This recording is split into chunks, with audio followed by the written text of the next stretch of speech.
오늘은 종교개혁 주일입니다. 저희들이 종교개혁 주일로 기념을 해서 해년마다 저희가 기념주일로 예배를 드리게 되는데요. 오늘은 그 종교개혁의 우리가 의미를 다시 한번 돌아보고자 합니다. 16세기 유럽의 교회는 많이 부패가 되어 있었습니다. 당시에는 면죄부라는 것을 판매를 하고 있었고요. 그리고 또한 그 종교 지도자들이 자신들의 권위를 남용해서 그렇게 부패한 모습들이 가득 차여 있었습니다. 그때 하나님께서는 성경으로 돌아가라라는 외침을 일으키셨는데 그 한 사람을 일으키셨으니 그 사람이 바로 루터입니다. 1517년 마르틴 루터가 비텐베르크 성교회 그 문 앞에다가 95개조의 방방문을 걸게 됩니다.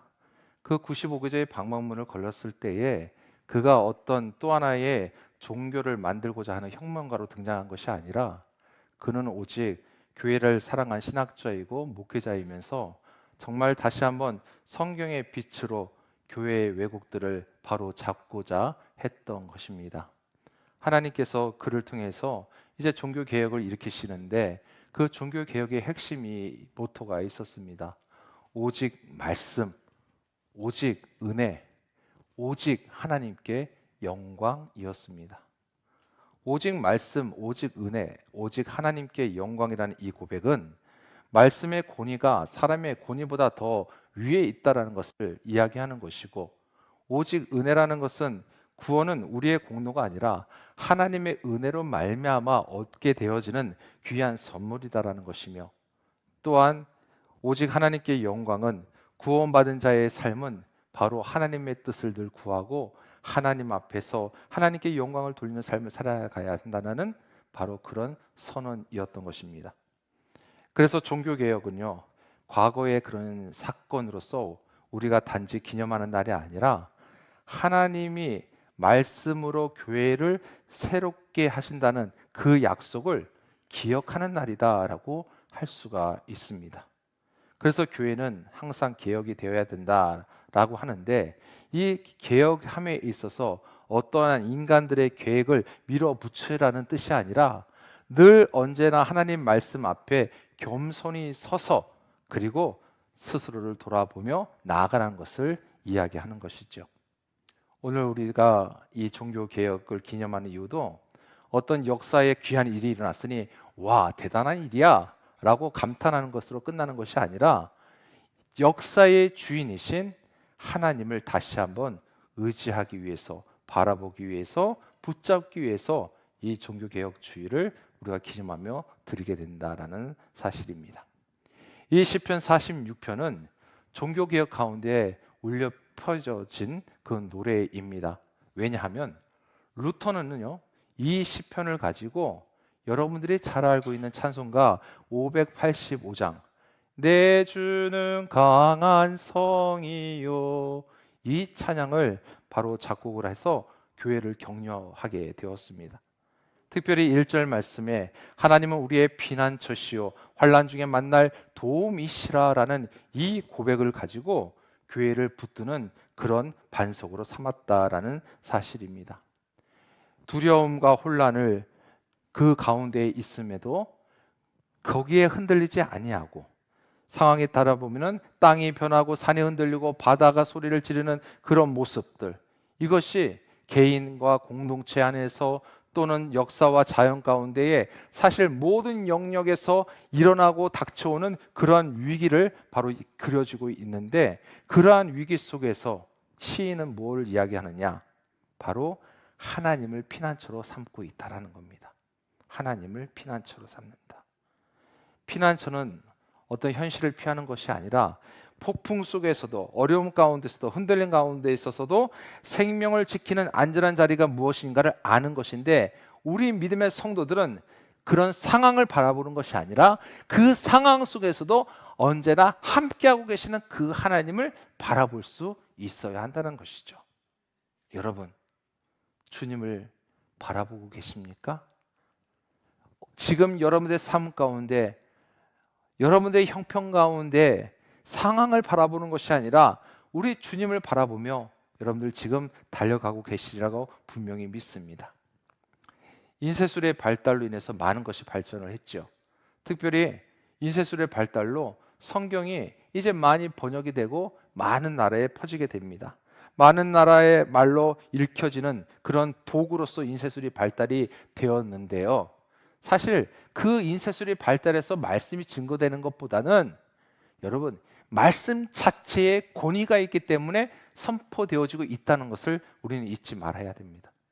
하나님의 말씀에 권위가 있는 거예요. 그래서 그 말씀이 이 땅에 우리나라에 들어왔을 때 어떠하였습니까? 그 잘못된 전통을 도려내는 칼이 되었다는 거예요. 잘못된 것을 도려내는 칼이 되었고요. 또 그 말씀이 상처받은 영혼들에게는 싸매어지는 그러한 기름 같은 역할을 감당했고요. 또 그 말씀을 통해서 우리의 인생의 기준이 다시 세워지는 역사가 일어나게 되고요. 또 말씀을 통해서 나 스스로를 돌아보면서 인간의 연약함이 얼마나 큰지를 깨닫게 되어지는 그 일도 말씀을 통해서 깨닫게 된다는 것이죠. 여러분, 말씀은 끊임없이 우리에게 증거하고 또 우리를 돌아보게 한다는 사실입니다. 그래서 종교개혁은 뭐냐? 이 말씀의 권위를 다시 세우는 일이었다는 사실입니다. 하나님의 말씀으로 돌아가자라는 거예요. 그래서 종교개혁을 기념한다는 것은 무엇이냐? 우리가 매년 해년마다 종교개혁 기념주의를 지키는 이유는 무엇이냐? 그 의미를 돌아볼 때 다시 한번 성경을 펴서 그 성경 앞에 우리가 바로 서서 바로 앉아 있자라는 이야기입니다. 여러분, 말씀 앞에서 우리의 생각과 계획과 우리의 모든 것을 내려놓고 주님이 무엇이란 말씀하시는지 그것을 통해서 듣고 순종하는 그런 회복의 역사가 사실 오늘도 내일도 끊임없이 일어나야 될 줄 믿습니다. 그래서 종교개혁에서 모토 오직 믿음, 한번 따라해 보세요. 오직 믿음, 오직 은혜, 오직 하나님께 영광. 여러분, 이 세 가지 꼭 기억하세요. 그리고 누가 물어보신다면 종교개혁은 핵심이 있어. 그 핵심이 뭔지 알아? 오직 믿음, 오직 은혜, 오직 하나님께 영광이야. 담대하게 외치시길 바랍니다. 여러분, 이것을 확신을 가지고 이거를 붙잡고 살아가는 구원받은 백성이요, 바로 이것이 우리들의 신앙의 중심이다라고 하는 또한 믿음의 고백이라는 거예요. 그런데 오직 믿음, 오직 은혜, 오직 하나님께 영광, 이 믿음의 고백이 흔들리면 어떻게 되겠습니까? 어떻게 되겠습니까? 우리 스스로는요, 연약해지고 무너질 수밖에 없어요. 그래서 종교개혁에 있어서 가장 강조하는 건 뭐냐? 사실 구원의 주체는 다른 것 다 아니라 오직 하나님이심을 분명히 가르쳐 주는 게 종교개혁의 핵심입니다. 십자가에서 완성하신 그리스도의 그 사역을 믿고 나아가는 것, 그것만이 구원의 길이고, 믿음은 그 구원의 길을 온전히 우리가 걸어가겠습니다, 따라가겠습니다 라고 고백하는 게 바로 믿음인 거예요. 여러분, 한번 여쭤볼게요. 주님 가신 그 길 열심히 따라가고 계십니까? 이렇게 자신이 없으세요? 자신이 없죠. 우리 스스로를 돌아보면 왜? 늘 연약하니까, 늘 부족하니까, 돌아보면 늘 주여 하고 깊은 한숨만 나오는 게 우리예요. 그런데요, 놀라운 게 뭡니까? 그럼에도 불구하고 주님은 내가 다 안다. 그래, 내가 너 중심 다 알아. 네 마음 다 알아. 너 형편 다 알아. 그러니 너 중심만 변하지 말면 돼. 주님 우리에게 말씀하세요. 여러분, 연약하고 우리가 대답을 자신 있게 하지 못하는 것도 한편으로는 우리의 자신을 너무나 잘 알기 때문에 우리가 자신 없게 대답을 하는 거잖아요. 그런데 하나님은 아신다는 거예요. 그래서 여러분, 우리가 그 믿음과 구원의 길을 확신을 가지고 다시 한번 걸어갈 수 있기를 소망합니다. 우리가 살아가고 있는 이 시대가요, 얼마나 혼란의 시대입니까? 참으로 혼란스러워요. 기후의 재난이나 또한 여러 가지 전 세계에 일어나고 있는 전쟁, 또한 각 나라에서 일어나고 있는 빈부의 격차의 문제, 그리고 여러 가지 편리함의 그런 기술들이 나오면서 어떻게 됩니까? 우리는 점점 나태해지고 정말 그것에 익숙해져 버려서 점점 우리 인간들이 해야 할 일을 하지 못하는 경우도 있다는 거예요. 또 수많은 정보의 홍수 속에서 이것이 정말 진짜인지 가짜인지를 참으로 분별하기 어려운 시대다. 제가 며칠 전에 어떻게 하다 보고 이제 뭐 테스트가 하나가 나오더라고요. 핸드폰에. 그 테스트가 뭐냐면 AI로 만든 이미지와 진짜 사진으로 찍은 이미지를 딱 놓고 선택을 해보라는 거예요. 당신은 분별할 수 있습니까? 라고 나오길래 그래? 한번 해보자 해가지고 딱 클릭을 했어요. 그랬더니 진짜 같은 사진이 있고 진짜 AI로 만든 사진인데 너무 혼동스러워요. 그래서 한 20개 정도를 내는데 제가 클릭을 했어요. 제가 몇 개를 맞췄을까요? 13개 맞췄어요. 예, 7개를 틀리더라고요. 그만큼 가짜가 진짜 같은 그런 세상이 지금 이 시대를 살아가고 있습니다. 그리고 또 어떻습니까? 성과와 효율. 이 성과와 효율이 지금 사회 속에는 굉장히 강조되는 거예요. 기업에서는 너무나 당연시하는 것이죠. 이 성과와 효율의 논리가 교회 안에 들어와 가지고 오히려 신앙을 그 성과로 평가하려는 유혹들이 있다라는 거예요. 여러분, 우리가 자칫 잘못하면 큰 유혹에 빠집니다. 교회의 상처와 실패가 드러나니 세상 앞에서 교회들의 신뢰가 점점 무너지고 있는 이런 시대를 지금 우리가 살아가고 있습니다. 여러분, 그런데 오늘 이 시편 46편의 10절 말씀을 보게 되면 우리에게 말씀하고 있는 게 있죠. 너희는 가만히 있어 내가 하나님 됨을 알지어다. 아멘. 자, 아무것도 하지 말라는 뜻이 아닙니다. 그냥 가만히 있으라는 뜻이 아니라 하나님을 아는 지식이 질서를 다시 세우는 출발점이 된다라는 선언이에요. 하나님을 하나님으로 알고 인정하게 되면은 여러분 변화가 일어나는 줄 분명히 믿습니다.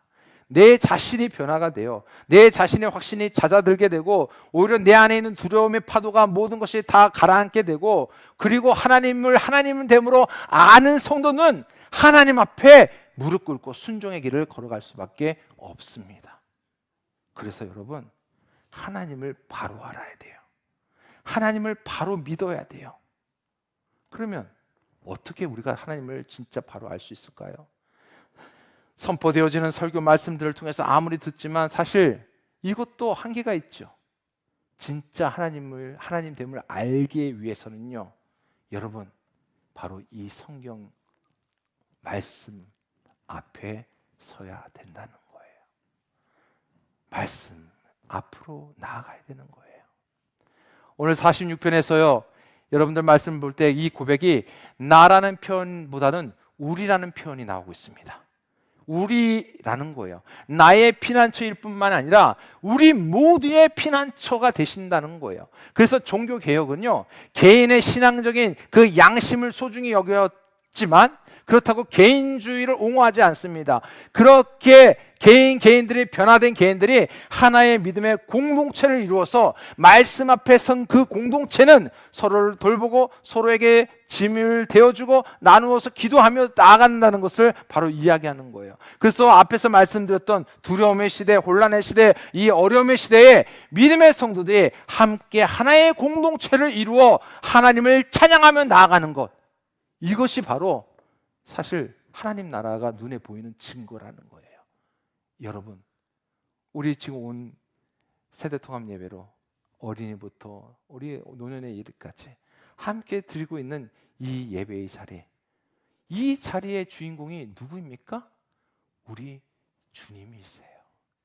우리 주님 때문에 지금 우리가 함께 이 자리에 모여 있는 것이고요, 우리가 함께 모여서 그래서 주님의 이름을 찬양하는 이 찬양의 소리가 여러분 바로 하나의 역사를 만들어가는 귀한 소리임을 분명히 믿습니다.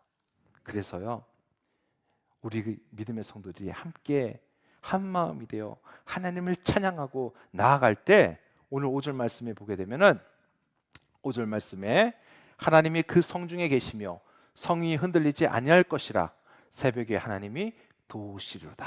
아멘. 자, 하나님이 성 가운데 계시기에 성이 흔들리지 아니한다라는 그런 신뢰가 퍼지게 되고 또 확신이 일어나게 된다는 거예요. 여러분, 교회 공동체 안에서는 특별히 더 이런 일이 일어나야 됩니다.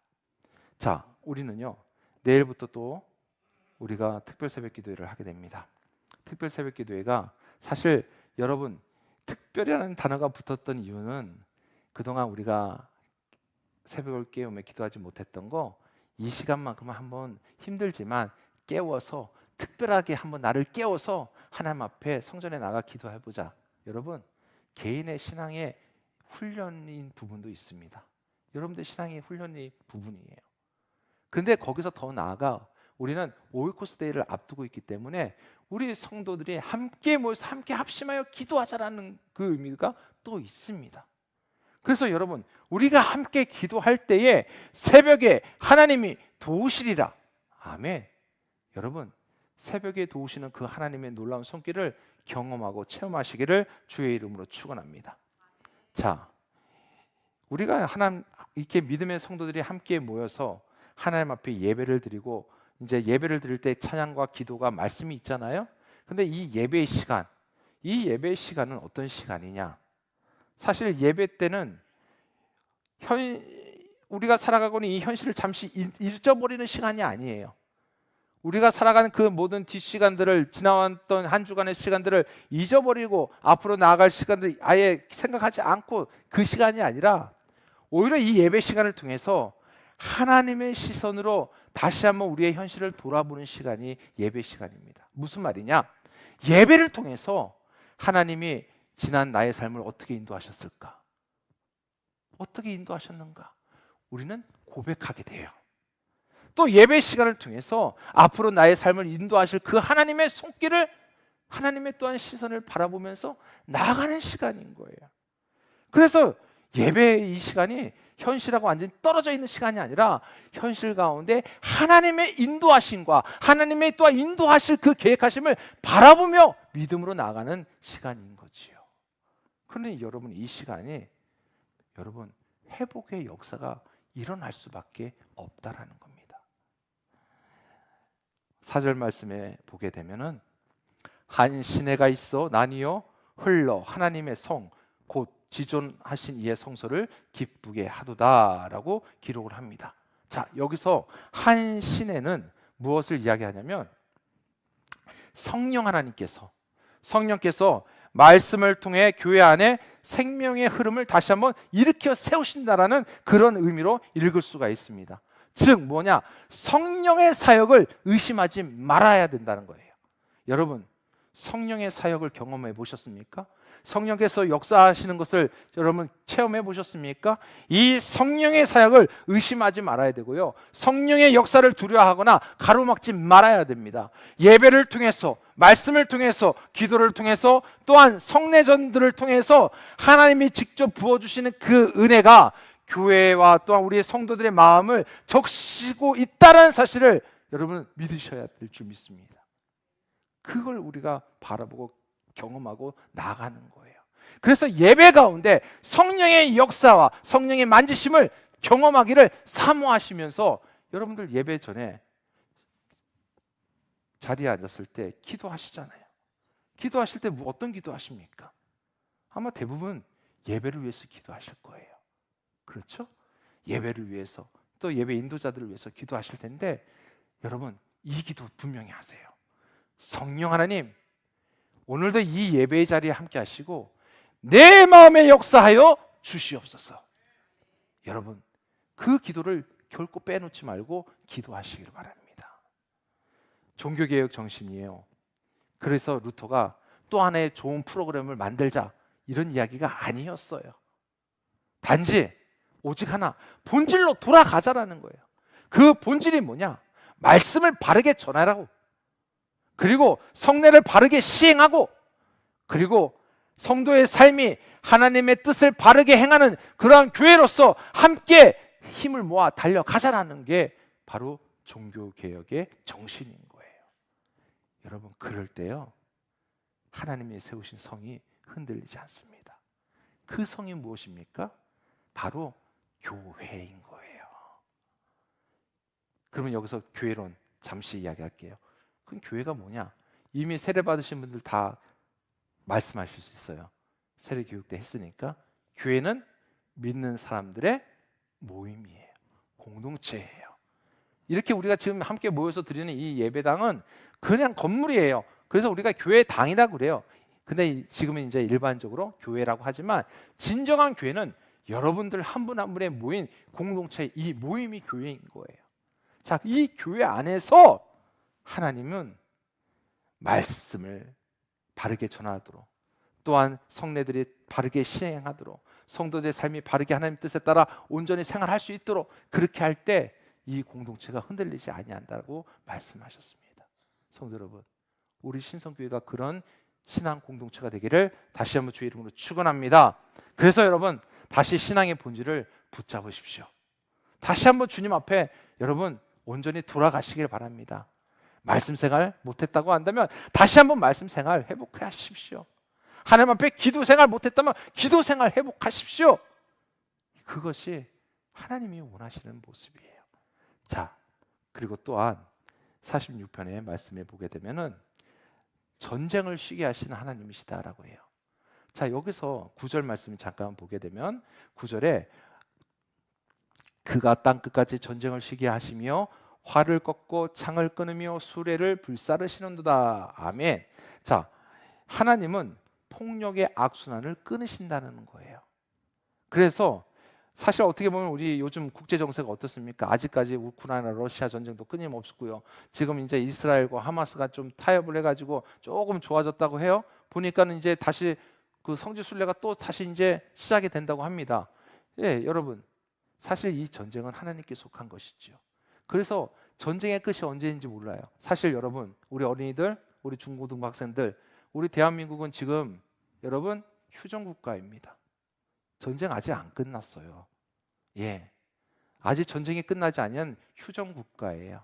북한과 우리 한국이 대립되고 있어요. 그래서 우리는 기도해야 되는 거예요.